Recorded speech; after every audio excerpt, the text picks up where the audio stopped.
Hi, my name is Allie Hauk. I am a yoga provider here for the Center of Healing, Trauma, and Attachment. My role as a yoga instructor is to bring a little bit of movement and quiet and calm to our clients that we serve here. So the first pose that I'm going to teach you guys about is called Child's Pose. And the whole reason that this pose is relaxing and calming is because it takes us back to what it was like to be a fetus in our mother's stomach. And you're hoping that your knees will be directly underneath your hip. As you push back from your hands, you're going to sit back and put your glute onto the heels of your feet and reaching those hands out really, really far to the top of your mat. The second variation that I will do is I will sit back up so that I will have a little bit more space for my torso and my chest to reach towards the ground. This second pose will actually be 2 in 1. So the first pose that I'm standing in is called Standing Mountain.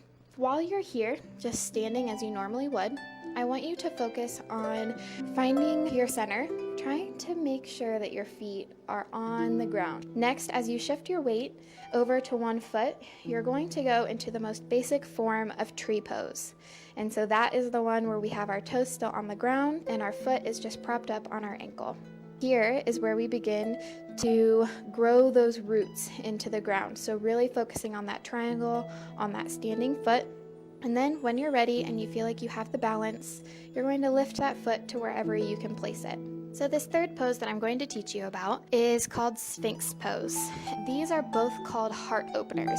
They're really dynamic stretches, so be careful. What we're going to do is we are going to shift our weight from the back, sitting on our heels, all the way to putting our weight up into our hands and let those hips drop down to the ground. And sliding those forearms and those hands forward, you're going to push up onto those forearms. You're going to have your hands flat on the ground and your elbows will be touching the ground as well. And with those hands on the ground, pulling that heart through and opening that heart up, stretching that back. You should feel it in the middle to lower back, but also in the front of your hips. Now, as I lower my body back down, I'm going to shift my hands back to be directly in line with the bottom of my rib cage. And I'm going to push up from my rib cage, same heart opening feel, and you're going to have a little bit more stretching in the front, it's your hip bones. And that should help with those who sit all day.